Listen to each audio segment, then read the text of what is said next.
Estás escuchando Historias sin filtro, donde las emociones son crudas y las verdades directas. Relatos auténticos de la vida tal como es. Relájate, acomódate y escuchemos juntos.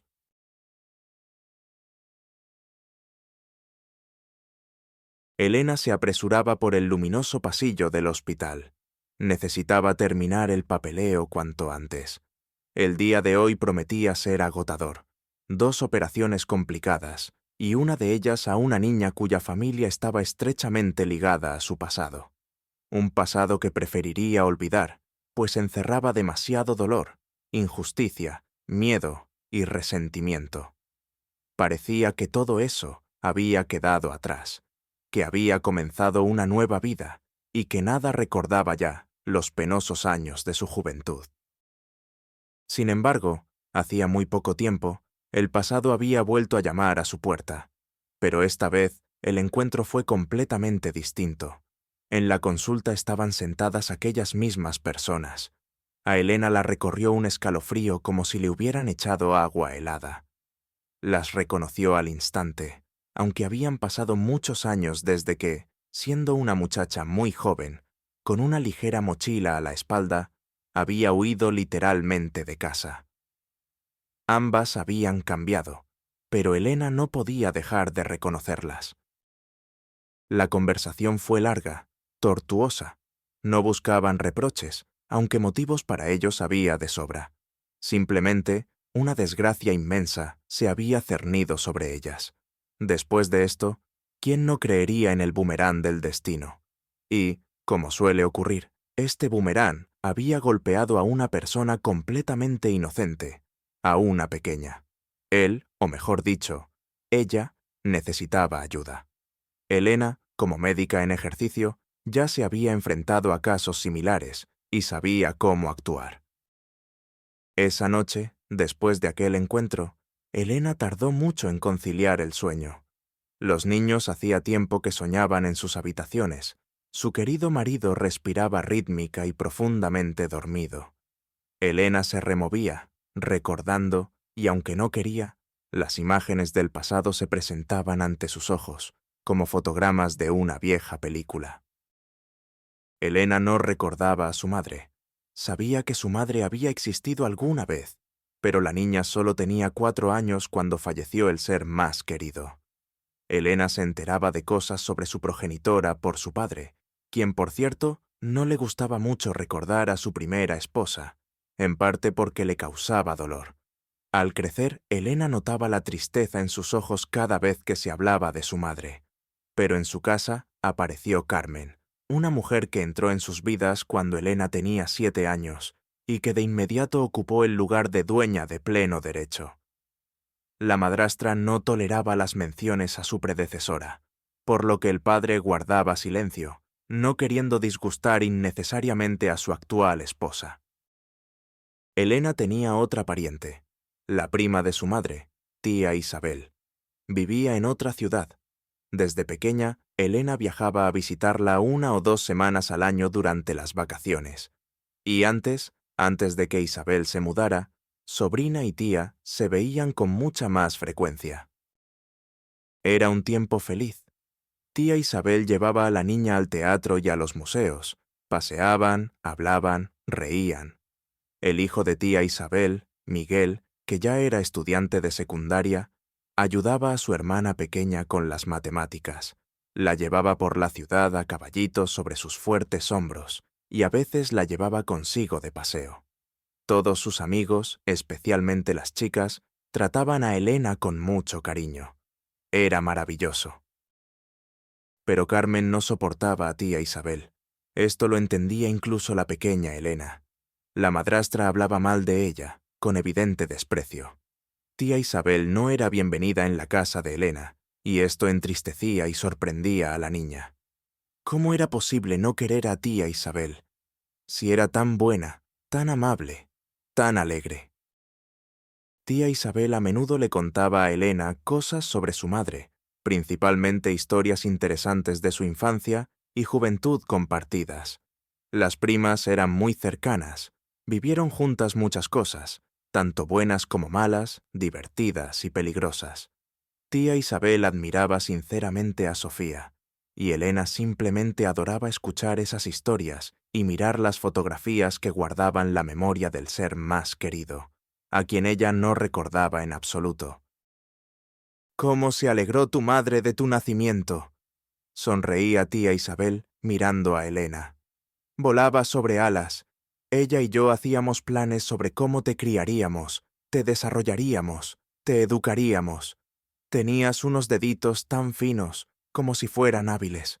Tu madre soñaba con que te hicieras cirujana, que salvarías a la gente.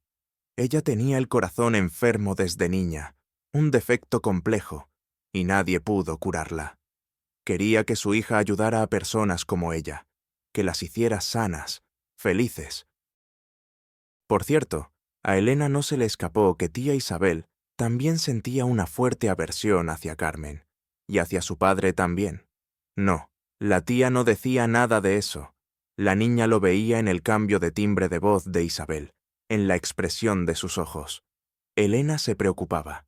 ¿Por qué los adultos, que significaban tanto para ella, no se soportaban? Apenas se contenían al encontrarse para no decirse cosas desagradables. Carmen siempre encontraba un motivo de descontento. O Elena volvía a casa a destiempo, o no iba vestida adecuadamente para salir, o no había estudiado todas las lecciones durante las vacaciones. Siempre encontraba pegas. Sin que se diera cuenta, resultó que Elena cada vez visitaba menos a tía Isabel, y luego hubo algún escándalo entre los adultos, y la comunicación con Isabel cesó por completo. Tía Isabel llamó solo una vez más después de aquella pelea. Carmen le permitió benignamente hablar. «Pequeña, no pienses que te abandono», dijo tía Isabel. «Simplemente, las circunstancias se dan así. Eres muy pequeña aún, no lo entenderás. Sabes mi dirección. Si de repente pasa algo, ven sin falta. Te ayudaré en un momento difícil. Recuérdalo, siempre puedes contar conmigo». Y eso fue todo. Fue su última conversación. Después de eso, fue como si cortaran la comunicación. Carmen decía que tía Isabel tenía sus propios asuntos, que su hijo iba a la universidad, que tenía problemas en el trabajo, que no tenía tiempo para su sobrina. Pero Elena lo entendía todo. Oía cómo tía Isabel llamaba al teléfono fijo, pero Carmen cogía el auricular y le hablaba groseramente, sin llamar a Elena al teléfono. Una vez, Elena vio a tía Isabel desde la ventana del coche. Estaba parada en el patio de su casa. Le hizo un gesto con la mano, pero Carmen la distrajo, y el coche se alejó, dejando a tía Isabel atrás. Al parecer, buscaba un encuentro con su sobrina, y no era fácil, ya que vivía en otra ciudad. Tenía que dejar sus asuntos, venir hasta aquí. Pero su padre y su madrastra protegían a Elena de toda comunicación con tía Isabel. Ambos estaban de acuerdo en su aversión. Elena lo pasó mal al principio sin la compañía de su querida tía Isabel, la única que la apoyaba y la entendía. En casa, las cosas estaban lejos de ser idílicas. El padre y la madrastra tuvieron una hija, Ana. Al principio, Elena incluso se alegró. Una niña encantadora, una hermanita, una pequeña muñeca. Pero la alegría duró poco. Primero, Elena de repente vio cuán tiernos y amorosos podían ser los padres con un niño en particular. Su padre trabajaba mucho, por lo que no podía dedicar a su hija tanta atención como a ella le hubiera gustado. A veces le preguntaba, «¿Cómo te va en la escuela? ¿Cómo te sientes?». Pero se notaba que las respuestas no le interesaban demasiado. Y cuando Elena le pedía que jugara con ella, que la llevara a caballito, como a menudo hacía Miguel, el hijo de tía Isabel, que pasearan por el parque, incluso que jugaran al fútbol, él la rechazaba. Y su mirada era ausente, como si, al hablar con su hija, estuviera pensando en otra cosa. Carmen irritaba a Elena. La niña intentaba portarse de manera impecable para ganarse su favor. Estudiaba, recogía sus cosas, jugaba en silencio y sin hacerse notar. Pero Carmen siempre encontraba algo por lo que regañar a su hijastra. Esto no está bien. Aquello tampoco. Y de nuevo, la mirada de Carmen, hacia una molestia molesta. Era imposible no notarlo. Y eso que la niña se había acercado tanto a ella al principio. Quería lo que tenían otras niñas. Paseos con su madrastra por las tiendas, conversaciones íntimas, cocinar juntas. Pero Carmen evitaba a toda costa ese tipo de comunicación. Sin embargo, cumplía con sus obligaciones parentales. Nadie de fuera podría reprochar a Carmen que cuidaba mal a la niña. Y luego nació Ana, y en la relación con ella, Elena vio a su padre y a Carmen desde un ángulo completamente diferente y comprendió que también podían ser así, cariñosos, atentos, considerados, solo que no con ella, sino con Ana. La sonrisa de Ana, sus balbuceos, sus primeras habilidades, todo esto despertaba el entusiasmo de sus padres. Podían pasar mucho tiempo admirando cómo su hijita jugaba en el corralito o simplemente dormía. Se quedaban de pie junto a la cuna, tan felices, mirándose. Incluso con lo último que tenían, le organizaban a Ana cumpleaños grandiosos, le compraban todo lo mejor. A Elena le tocaba lo que sobraba. Los más mínimos éxitos de la hermana menor se elevaban al rango de genialidad, mientras que Elena, por mucho que se esforzara, no podía ganarse ni un pequeño elogio.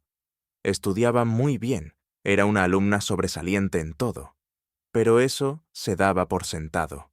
Lo que dolía era precisamente ese contraste.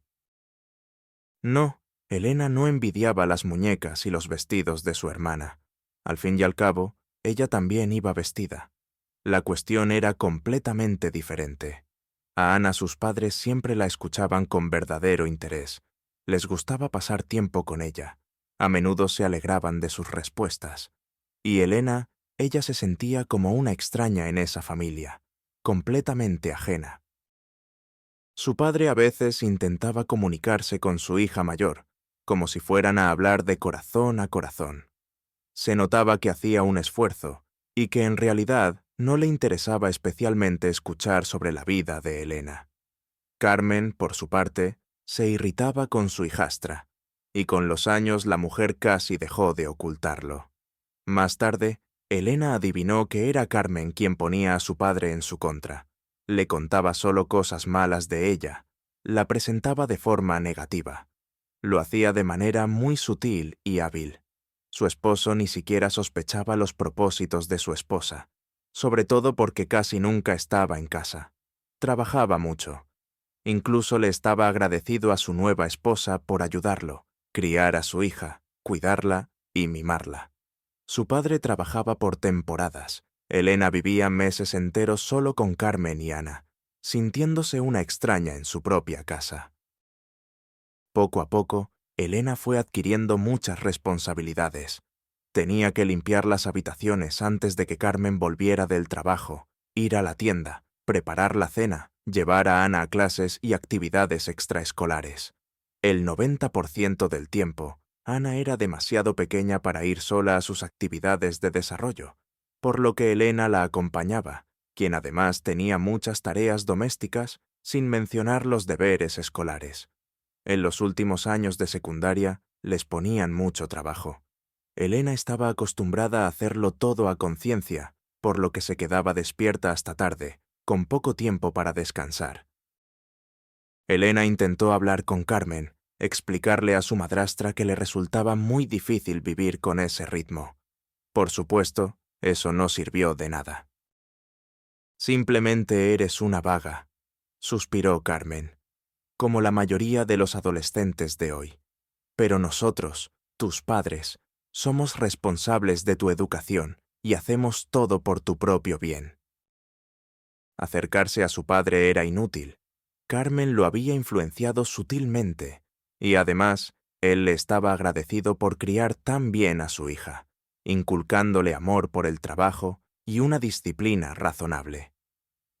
Su padre creía sinceramente que debía agradecer a Carmen el hecho de que Elena no anduviera por ahí con otros adolescentes, bebiendo cerveza en los bancos o fumando. «Lo valorarás después», le explicaba a su hija mayor cuando ésta intentaba contarle sus sueños. Por tu edad, simplemente no entiendes lo que Carmen hace por ti. Te está preparando para la vida adulta. ¿Para la vida adulta? A Elena le daban ganas de llorar de la pena. Ya no era una niña pequeña y sabía lo que quería ser: cirujana, preferiblemente cardióloga, para aprender a curar a aquellos a quienes otros habían desahuciado. Pero no era fácil entrar en la Academia de Medicina. Sería bueno asistir también a cursos en la universidad. Elena habló con sus padres, intentó hacerles entender cuán importantes eran esos cursos para ella. Pero sabes, ahora no estamos muy bien de dinero, negó con la cabeza Carmen. Y esos cursos tuyos son caros, no nos los podemos permitir. Y además, quizás ni siquiera los necesites. Hoy quieres ser médica, mañana bailarina. Ahora eres así, y nosotros pagamos por esas indecisiones cuando ya nos falta dinero. Y eso era la pura verdad. Su padre había tenido problemas en el trabajo, el sueldo se había reducido considerablemente y se lo retrasaban. La familia vivía de las reservas, pero siempre había dinero para las actividades de desarrollo de Ana, y celebraban sus cumpleaños, le compraban vestidos y golosinas. Sus padres ahorraban en todo, excepto en su adorada hija menor. Y a Ana ya era difícil negarle algo. A la menor contrariedad, lágrimas, caprichos, escándalos, escenas horribles con mocos por las mejillas y pataleos con sus pequeños pies. En esos momentos, su padre llamaba a Ana princesa y la abrazaba. Carmen también se enternecía, y al instante se cumplían todos los deseos de la pequeña princesa. Sus padres no podían ver sus lágrimas, no podían negarle nada. No era como Elena. Cuando la mayor intentaba explicar a su madrastra, a su padre, cómo veía la situación, encima resultaba culpable. «No entiendes que es una niña», decía su padre con severidad. «Una niña pequeña que aún no entiende los problemas financieros. La pequeña debe tener una infancia feliz». «Todo esto es tu mimadez, y además un egoísmo innato», decía Carmen apretando los labios y mirando a Elena. «Eres adulta y no entiendes nada. También son tus celos, patológicos. No, algo se nos escapó en tu educación». Cada vez que Elena intentaba hablar de algo con su madrastra o su padre, resultaba culpable, se sentía incomprendida y rechazada. Por supuesto, nadie pagó los cursos de preparación para la Academia de Medicina. El deseo de la niña fue considerado un capricho y le aconsejaron que estudiara mejor. ¿Cómo iba a estudiar mejor? Ya sacaba sobresalientes en todo, a pesar de la desmedida carga de trabajo en casa. Por cierto, Carmen también consideraba sus éxitos académicos como un logro propio, pues era ella quien había inculcado en Elena el amor por el trabajo. Era el último año de escuela. Un poco más, y Elena terminaría. Todavía esperaba entrar en la Academia de Medicina. No le habían pagado los cursos, así que la chica se preparaba sola. Afortunadamente había mucha literatura gratuita en Internet. El dinero seguía siendo escaso en la familia, pero parecía que las cosas empezaban a mejorar. Su padre había encontrado un nuevo trabajo, aunque de nuevo implicaba largos viajes de negocios. Ya antes había trabajado por temporadas, pero ahora desaparecía por 3 o 4 meses. Pero el sueldo prometía ser más que decente. A Carmen esto le alegraba. Ana comenzó la escuela. Ahora Elena tenía otra obligación: hacer los deberes con su hermana. No era fácil. Primero, Ana había crecido muy caprichosa. A la menor cosa, lloraba. Las más mínimas dificultades le causaban una histeria. Lloraba, se quejaba a su madre. Ésta la compadecía y le pedía a Elena que fuera más suave con la pequeña. ¿Y cómo iba a ser más suave? Segundo, a Ana le costaban los estudios, y además era muy inquieta. En fin, a Elena le costaba un gran esfuerzo terminar los deberes de su hermana, y solo después la chica se ponía con sus propias tareas y de nuevo se quedaba despierta hasta tarde, y por la mañana en la escuela casi se dormía durante las clases. De Carmen, Elena seguía viendo solo reproches y quejas. A pesar de todo lo que la chica hacía por su madrastra, ayudar en casa, criar a Ana, no veía ninguna gratitud por parte de Carmen. Esta seguía percibiendo a su hijastra como una molestia, sin la cual todos estarían mejor. Y ahora Elena además había crecido, se había vuelto más inteligente, empezaba a entender muchas cosas. A Carmen esto la sacaba de quicio.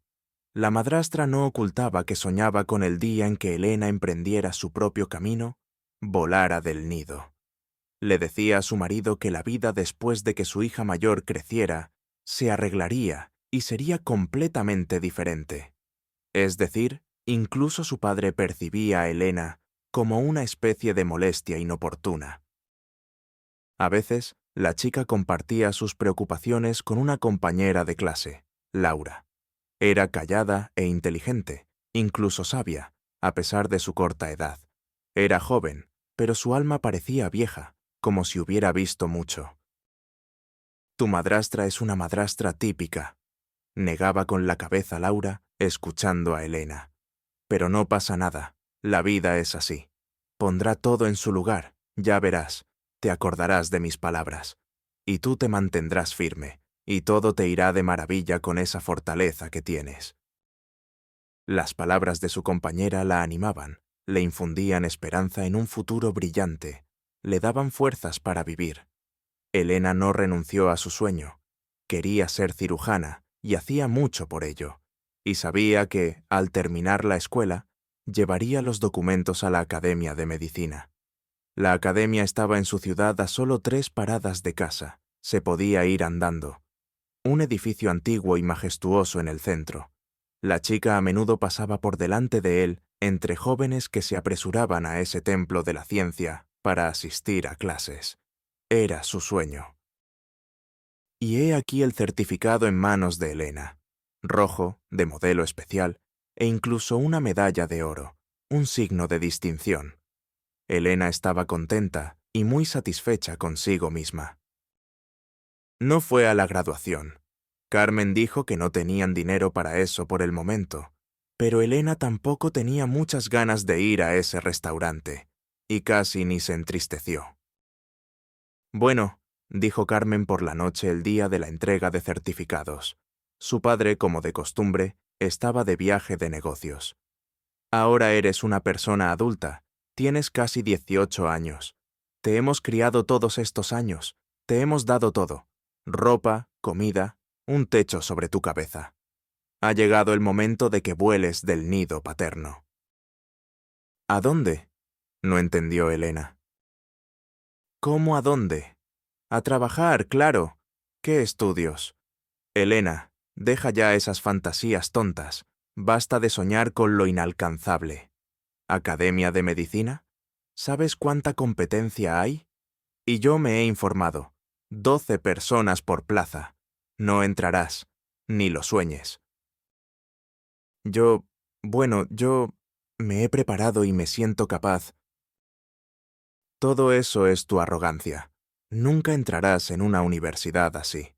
Algo más sencillo, por supuesto, está a tu alcance. Pero piénsalo, son otros 5 años de estudio, y necesitas trabajar. «¡Necesito estudiar!», Elena miró su medalla. «Se me da bastante bien». Una cosa es la escuela. Carmen empezó a enfadarse, pero aún intentaba ocultarlo. Y aquí es la universidad. En la escuela te ponían notas por el esfuerzo. En la universidad tendrás que estudiar de verdad. No tendrás tiempo para nada. Y ya eres mayor de edad. Debes mantenerte sola. Además, ahora mismo no andamos sobrados de dinero. Mantener a una chica adulta varios años más es una carga desmedida para nosotros.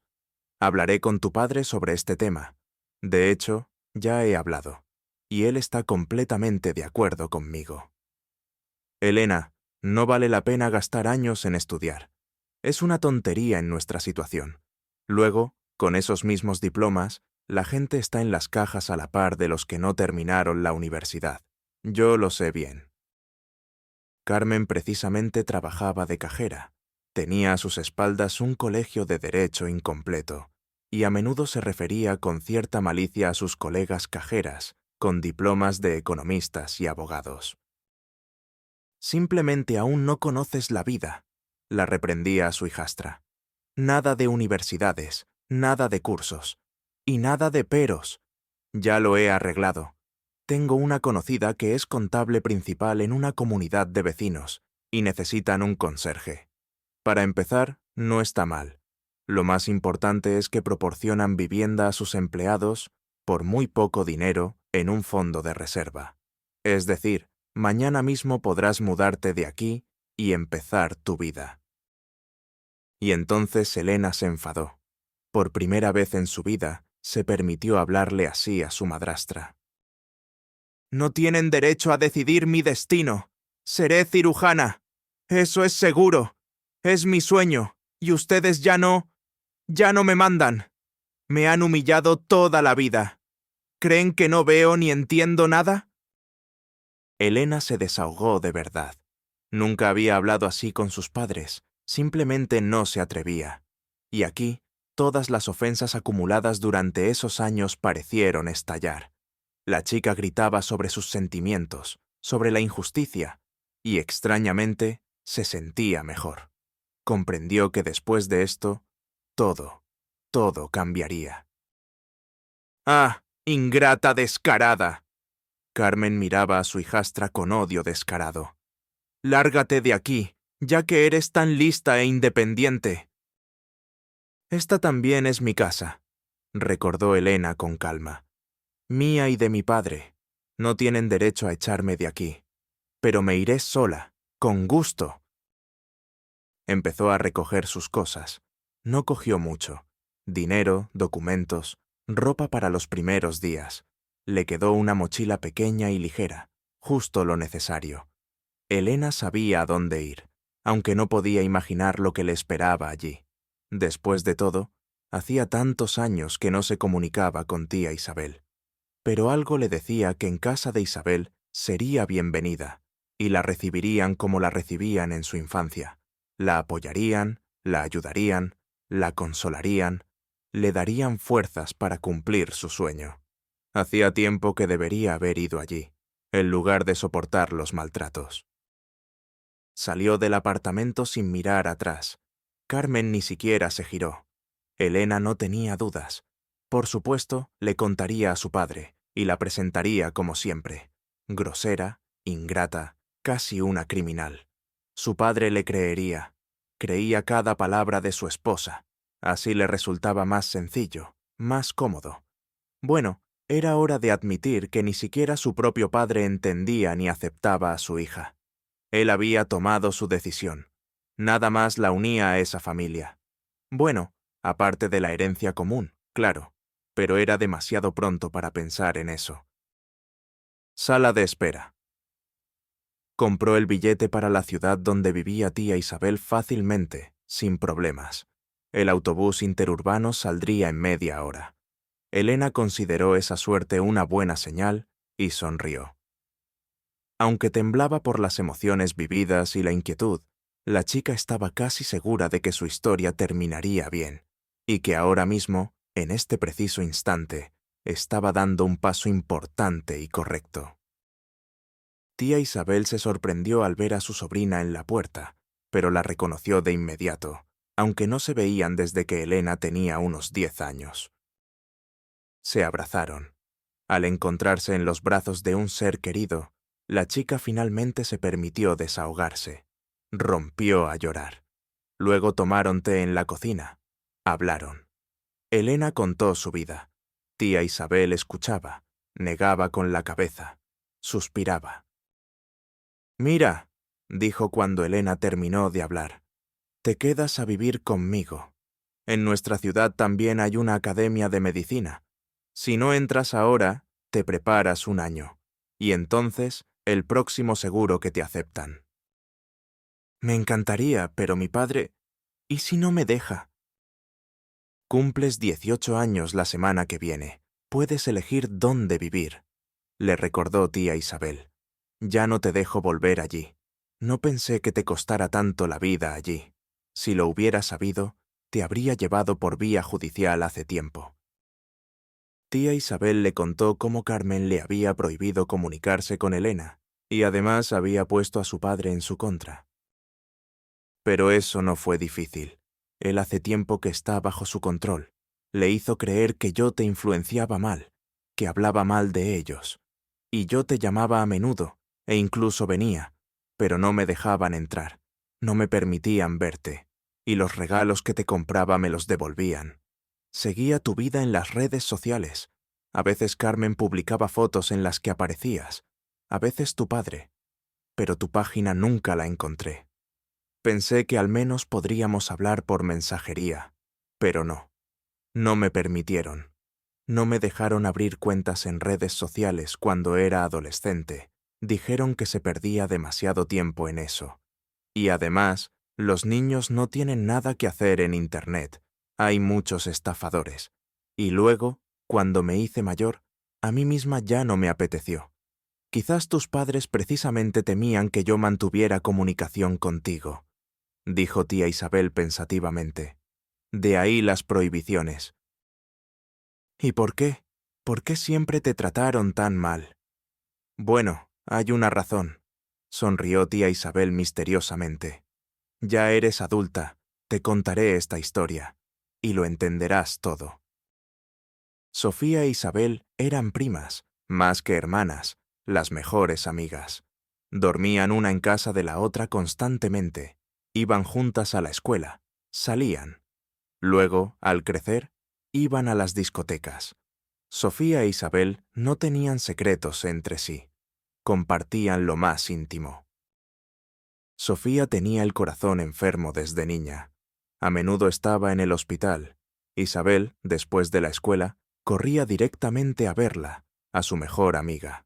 Los médicos la reconocían y siempre la dejaban pasar, incluso si no era horario de visitas. Los adultos, observando la amistad de las hermanas, bromeaban. Ya veréis cuando os enamoréis del mismo chico, y se acabará vuestra amistad.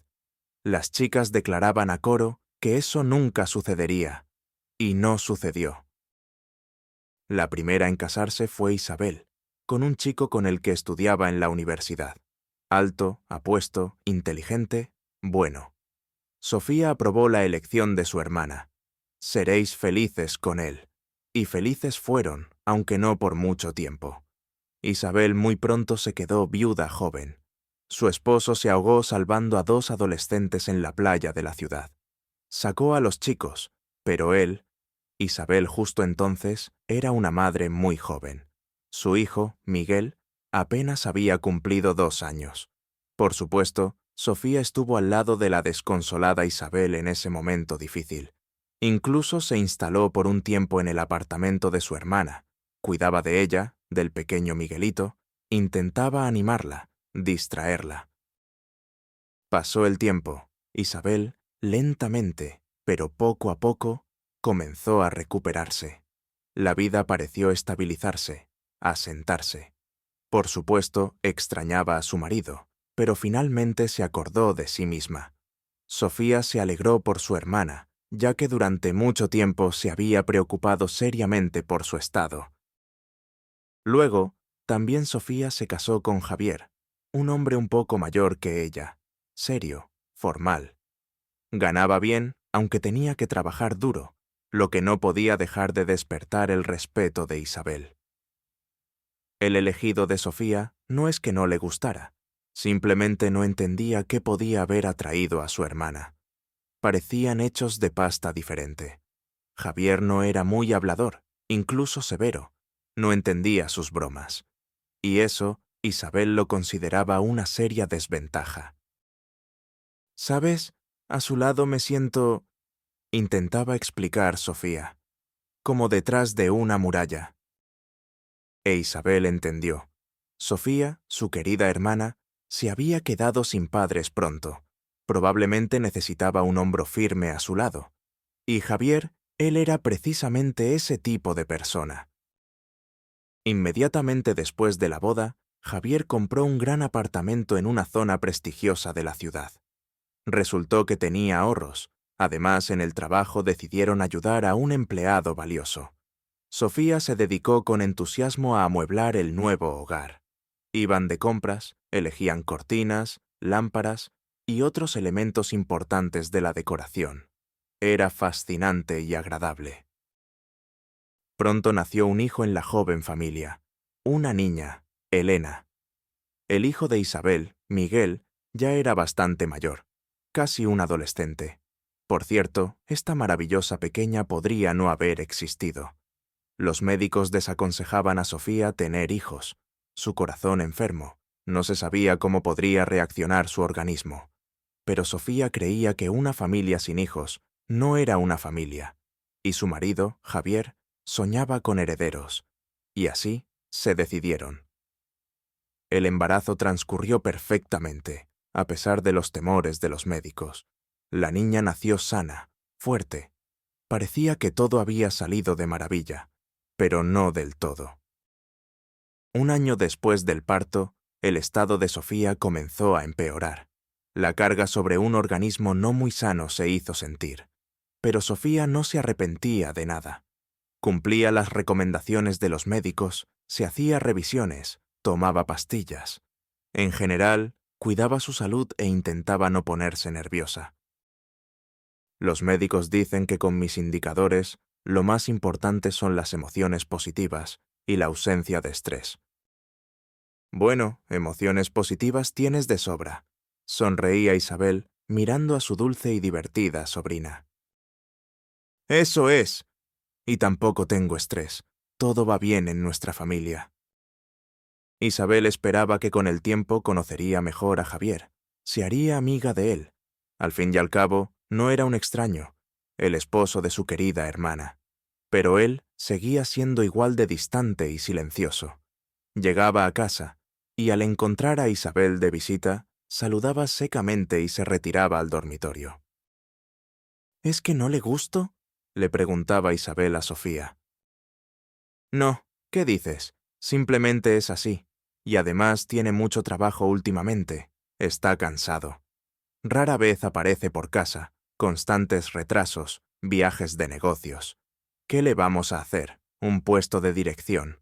Pero a mi hija y a mí no nos falta nada, y por lo demás es bueno, amable, nos cuida, no nos niega nada. Pero Isabel conocía a su hermana perfectamente y veía que Sofía mentía un poco. Parecía que ella misma estaba disgustada. Algo no iba bien. Pasó otro año y medio. Elena ya había crecido e incluso había empezado a ir al jardín de infancia.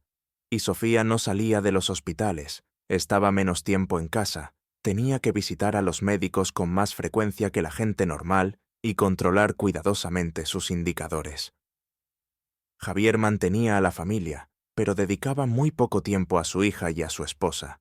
Estaba constantemente de viaje de negocios, se quedaba hasta tarde en la oficina.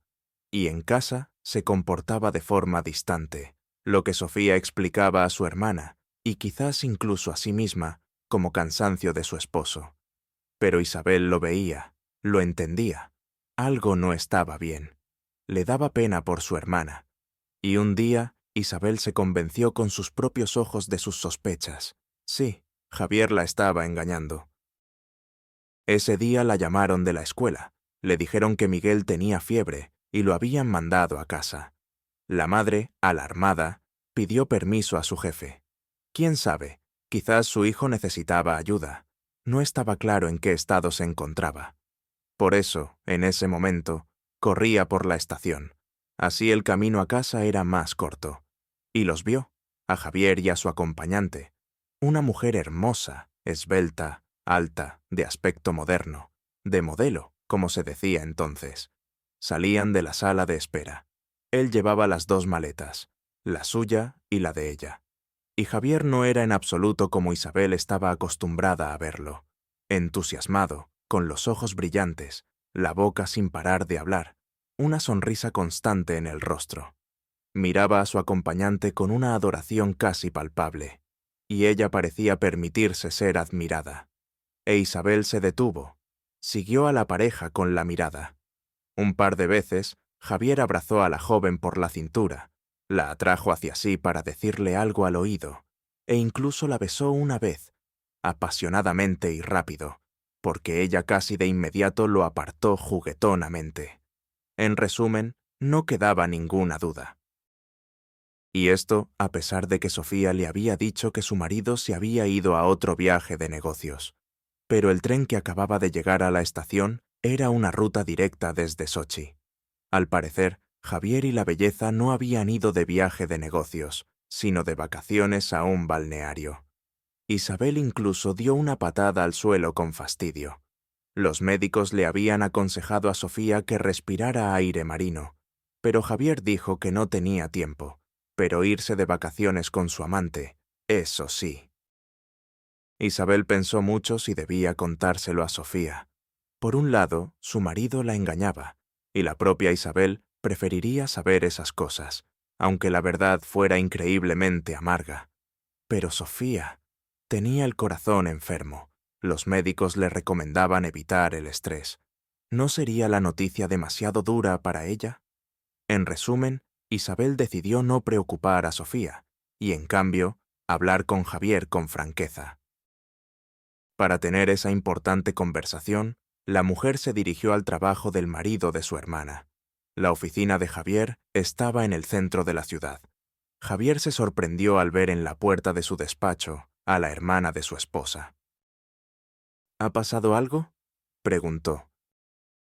Sí, ha pasado, respondió Isabel con aire sombrío, y sin ser invitada, se sentó frente a Javier, acercando la silla al escritorio.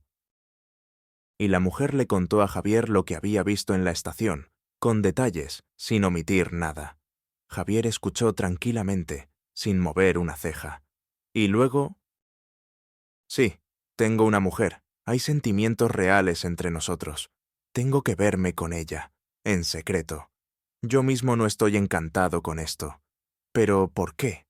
¿Por qué? Bueno, a veces sucede. Los sentimientos se enfrían. Creí que Sofía era la única. Me equivoqué. Carmen, con ella todo es diferente, completamente. Ya le habría contado a mi esposa hace tiempo, pero tú misma sabes, tiene el corazón enfermo. Ahora el estado de Sofía es inestable. Los médicos dicen que es otra crisis. Cuando pase, se lo confesaré todo. Nos divorciaremos. La ayudaré a rehacer su vida. No te preocupes. Pero contarle ahora sobre Carmen sería enviarla al otro mundo. ¿Entiendes eso? Isabel reflexionó. Por supuesto, Javier tenía razón. Razón al 100%. Él, por supuesto, era un canalla y un traidor por, estando casado, tener un romance con esa tal Carmen, pero por la madre de su hija, de una manera peculiar, claro. Pero aún así, protegía a su esposa de un estrés muy fuerte que podría afectar negativamente su estado. En resumen, Javier y ella acordaron guardar silencio por ahora. Así era realmente mucho mejor para todos los involucrados en esta historia. Para todos, excepto para la propia Carmen. Por cierto, ella lo creía a medias. En un momento dado, Isabel aún recordaba con detalle aquella noche tardía, casi de madrugada. Miguel dormía en su habitación, tenía que levantarse temprano para ir a la escuela. Isabel también se preparaba para acostarse, pero no podía dejar de ver su serie favorita. Y entonces sonó el teléfono. La ansiedad le oprimió el corazón de inmediato. Sintió que algo no iba bien. Era demasiado tarde para una conversación normal. ¿Qué parentesco tiene usted con Sofía Pérez?, se oyó una voz masculina desconocida al otro lado del teléfono. «Hermana», respondió Isabel, helándose de horror. Todavía esperaba que no fuera tan grave. «Tiene que venir a recoger a la niña. Su marido está de viaje de negocios y la hija es demasiado pequeña para quedarse sola». «¿Qué le pasa a Sofía?» «Tiene que venir», repitió la voz, «y lo antes posible». Por supuesto, Isabel llamó a un taxi y unos 15 minutos después ya estaba en el apartamento de su hermana. Allí había algo, demasiada gente, médicos, policía. Hablaron con Isabel, le contaron todo. ella literalmente se deslizó por la pared hasta el suelo. Se sentó directamente sobre el frío laminado, cubriéndose el rostro con las manos. Sofía había sufrido un ataque. Murió en el acto. Los médicos no llegaron a tiempo. Se acercó a Isabel la pequeña y desconcertada Elena. En los ojos de la niña se leían miedo e incomprensión. Mirándola, Isabel comprendió que tenía que serenarse. Era necesaria para su sobrina. ¿Se llevará a la niña?, preguntó el hombre uniformado. Por supuesto, asintió Isabel. Por supuesto que me la llevaré. Y Elena realmente pasó casi un mes con Isabel. Javier arreglaba algunos asuntos en el trabajo. Ahora tenía que cuidar de su hija. ¿Qué viajes de negocios iba a hacer? Buscaba una niñera. Durante todo ese tiempo, Elena vivió con Isabel. Miguel ayudaba a su madre a cuidar a la pequeña, y lo hacía con gran placer. Y luego a Elena se la llevó su padre, quien con su característica seriedad prometió visitarla. ¿Puedo venir a verla?, preguntó Isabel. Incluso debes. Te he hecho una copia de las llaves del apartamento. Ven cuando quieras. Elena te tiene mucho cariño. Bien, ¿puedo preguntar algo? Creo que incluso sé de qué, asintió Javier. ¿Quieres saber si le conté a Sofía? Bueno, sobre Carmen. ¿Supones que el ataque ocurrió por eso? Sí, por supuesto yo no le dije nada. Javier miró a Elena con una mirada directa y sincera. Nunca, por nada del mundo, habría hecho eso. Ya perdí a mi esposa. Aún no me he recuperado de ese dolor. Y tú ahora también pones en apuros a Carmen. ¿Para qué haces esto? Entiendo que estás molesta por la muerte de Sofía. Quizás por eso no quieres que yo también sea feliz, y por eso has montado esta farsa. ¿Pero qué dices? ¿De dónde iba a sacar yo esas fotos? No entiendes nada en absoluto. Tu mujer envió a Sofía al otro mundo a propósito. Es una persona terrible. Ella lo hizo. Pero Javier se mantuvo firme, e Isabel comprendió. Carmen, esa mujer simpática, esbelta, tenía una enorme influencia sobre él. Por eso le creía. Astuta, fría y mentirosa. Isabel ni siquiera dudaba. Carmen se había aferrado a Javier solo por su apartamento, y también por su posición, su buen sueldo. Tenía un objetivo, y lo había logrado. Destruyó a su principal rival. Quizás no quería su muerte, pero la tragedia le venía bien. Antes no hablaban mucho, y ahora menos aún. Isabel veía a Elena a menudo. Normalmente se llevaba a la niña los fines de semana.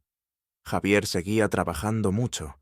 Parecía que ahora nada impedía la felicidad personal del viudo y su amante, pero el hombre, por alguna razón, no se apresuraba a llevar a Carmen a casa. Se veían en territorio neutral, vivían juntos durante las vacaciones, pero en la vida normal vivían separados. Y solo después de unos 3 años de la tragedia, Javier le propuso matrimonio a su amante y la llevó a casa con su hija. Elena ya iba entonces a primer grado, y desde que Carmen se convirtió en la esposa legal de Javier, poco a poco fueron alejando a Isabel de la casa. Isabel, por cierto, para entonces ya se había mudado a otra ciudad, compró un apartamento más grande allí, encontró un buen trabajo. Incluso pensó en llevarse a Elena definitivamente, porque ¿para qué la necesitaba Javier en su nueva familia? Quería obtener la tutela de su sobrina, por eso había mejorado sus condiciones de vivienda, para que no surgieran obstáculos. Pero inesperadamente, Javier declaró que él mismo criaría a su hija. Fue extraño. Nunca había mostrado un amor o apego especial por la niña, y tampoco la cuidaba. Simplemente contrató a una niñera cuando su esposa falleció. Poco a poco fueron reduciendo nuestra comunicación. Isabel miraba a su sobrina, ya adulta. No fue difícil, considerando que ahora vivía en otra ciudad. Carmen se esforzó por alejarte de mí, porque entendía perfectamente que yo lo sabía todo. Sé lo que le hizo a Sofía, y, probablemente, temía que te lo contara todo, que de alguna manera le demostrara a Javier que tenía razón y él la echara. En resumen, era comprensible que le resultara desagradable tener cerca a una persona como yo, que conocía todos sus secretos. Así que me apartaron. Y yo lo intenté verte, pero ellos eran los padres, los tutores legales, y yo, en esencia, no tenía ningún derecho a comunicarme contigo. Y yo pensé que Carmen había aparecido después, bueno, cuando mi madre ya no estaba.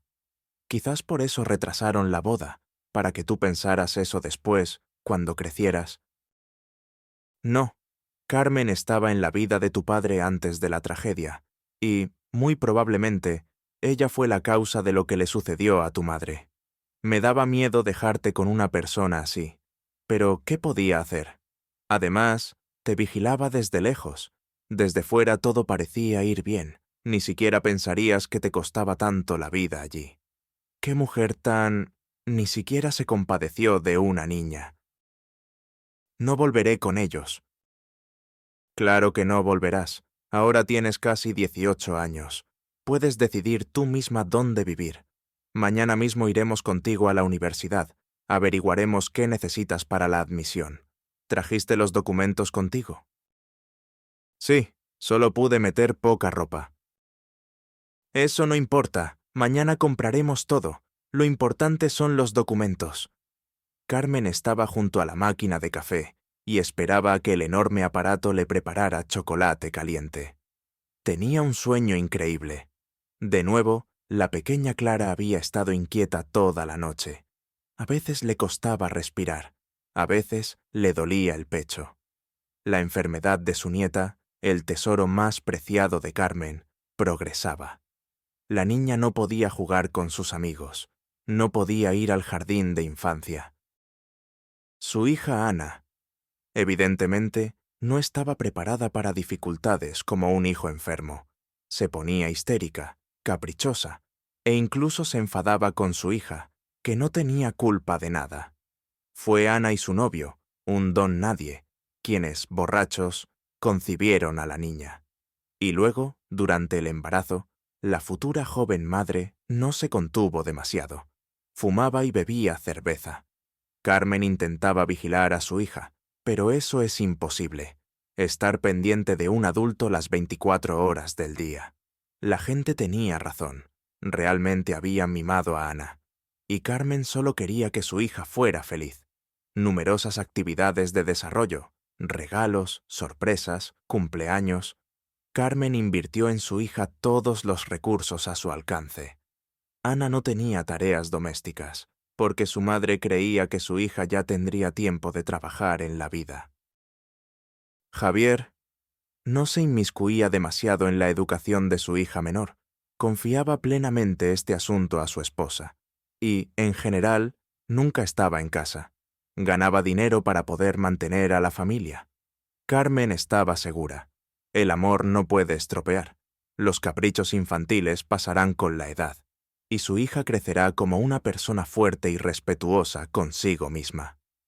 Solo que Ana, en un momento dado, dejó de estudiar por completo, porque se acostumbró a hacer solo lo que quería. Dejó la escuela en 10º grado. Declaró que bajo ningún concepto iría a la universidad, ni siquiera a una facultad privada donde casi todos entran. Solo hay que pagar, porque estaba harta de estudiar y quería disfrutar de la vida al máximo. Ana se juntó con malas compañías, empezó a llegar a casa borracha a menudo de madrugada. Carmen no podía hacer nada con su hija descarriada. Javier tampoco. Él, en realidad, no sabía cómo tratar a Ana. Nunca se había ocupado de su educación en esencia, aunque la quería mucho. Le transfería dinero, le hacía regalos. Y luego sucedió lo terrible. Javier tuvo un accidente en la carretera cuando regresaba a casa de otro viaje de negocios, y Carmen se quedó sola. Sin embargo, se movió rápido, y el apartamento y las cuentas de Javier pasaron solo a ella y a Ana. La tramitación de estos bienes costó mucho dinero y esfuerzo, pero ahora se había amortizado completamente. Elena, por su parte, Hacía tiempo que vivía en otra ciudad, lejos, como una rama cortada. Carmen no se interesaba especialmente por su destino. Javier tampoco. Solo sabían que Elena, al fin y al cabo, había entrado en medicina, como soñaba. No tenían más información. Elena no mantenía relación con sus padres. Probablemente se comunicaba con su tía, con Isabel. Bueno, qué bien. A Carmen esto le convenía perfectamente. Lo principal era que el apartamento y el dinero en las cuentas de Javier habían ido a parar solo a ellas. Y luego Ana se quedó embarazada de uno de sus admiradores siempre ebrios. Y nació Clara, débil, pálida. Ya en el hospital de maternidad le detectaron un grave defecto cardíaco, uno con el que se vive, en el mejor de los casos, hasta los 7 u 8 años. Si no se opera. Y Clarita ya tiene 5. Por supuesto, Carmen puso todas sus fuerzas en la rehabilitación y el tratamiento de su nieta. Ella misma se sorprendía de la fuerza de los sentimientos que experimentaba por la pequeña. Alguna vez soñó que ese dinero les aseguraría una vida feliz, sin privaciones ni ahorros. Pero resultó diferente. Todo se gastó en el tratamiento de soporte de Clarita, bastante costoso. La niña soportó varias operaciones. Esto solo mejoró un poco la situación, pero no resolvió el problema fundamentalmente. Daba miedo pensar lo que podría sucederle a su nieta.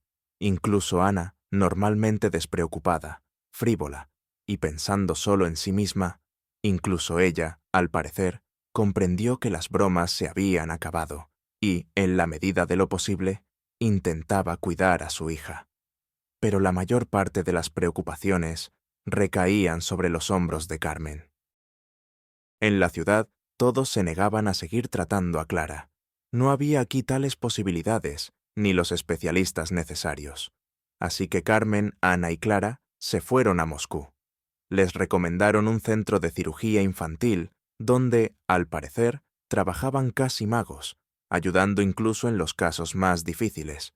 Conseguir una cita fue difícil, la cola era larga, pero Carmen logró abrirse paso. Sin embargo, en la consulta les sorprendieron.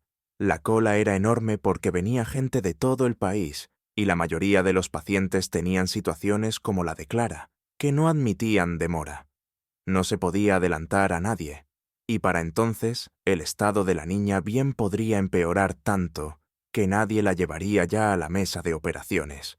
Le prescribieron a la pequeña terapia medicamentosa por ahora, pero nadie podía decir si ayudaría o no. Carmen bebía su chocolate caliente apoyando la espalda en la clara pared del hospital. Cerca, en un diván, estaba sentada la desconcertada Ana, con Clara dormida en su regazo, sin sospechar nada de lo grave que era todo. Y Carmen apenas contenía las lágrimas de impotencia y desesperación. No podía hacer nada más. Y de repente... «¡Ay, Pérez! ¡Madre mía!», decía una enfermera a otra. Todos lo habían desahuciado. Tenía el corazón lleno de agujeros. Bueno, así dicen los médicos. Desesperado. Y ella operó por la noche en su tiempo libre.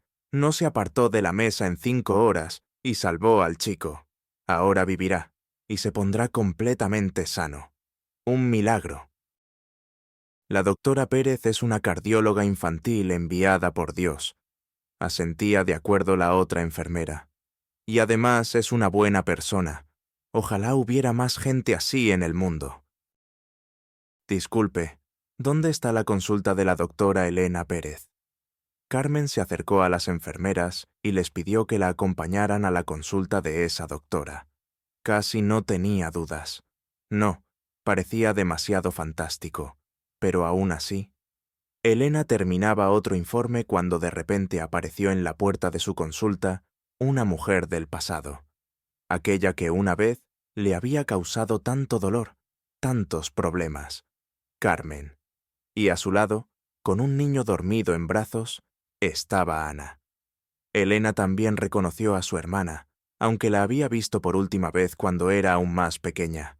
Sintió miedo, por alguna razón, y también aversión, desprecio, repulsión, pero también sorpresa, por supuesto. ¿Y para qué? ¿Por qué el pasado la había encontrado en ese momento, justo cuando su vida se había asentado y mejorado? Carmen comenzó a hablar. Lloraba, pedía perdón y parecía sinceramente arrepentida por su comportamiento de entonces. Lo que ha sucedido quizás sea precisamente un boomerang, un castigo para mí por lo que te hice. Pero este niño, un niño que no tiene culpa de nada. Eres nuestra última esperanza, Elena. Opérala, de lo contrario no llegará a su turno. A veces lo haces, lo sé, operas a niños graves en tu tiempo libre. No puedo pedirte esto después de todo, pero te lo pido. No tengo a nadie más a quien recurrir. Elena miró a la pequeña niña en brazos de su hermana, su sobrina, al parecer, y con sorpresa se dio cuenta de que ya no sentía rencor, y la aversión hacia esas dos personas también se había desvanecido. Ante Elena había personas infelices y asustadas que necesitaban ayuda, y un niño gravemente enfermo. Elena pidió los documentos de Clara. Necesitaba entender a qué se enfrentaban. Carmen sacó de su bolso una gruesa carpeta con prontitud. Resultados de análisis, informe de ecografistas, radiografías. Sí, la situación era realmente complicada y no admitía demora. Pero Elena sabía que podría manejarlo. Ya había tratado casos así. Claro, tendría que sacrificar su tiempo libre de nuevo. Pero ese era un precio tan pequeño en comparación con la vida de un niño, que ni siquiera valía la pena hablar de ello. Elena había ido a medicina precisamente para salvar vidas. Era su vocación, su sueño. Habrá que repetir algunos análisis, dijo Elena. Y no se preocupen, todo saldrá bien.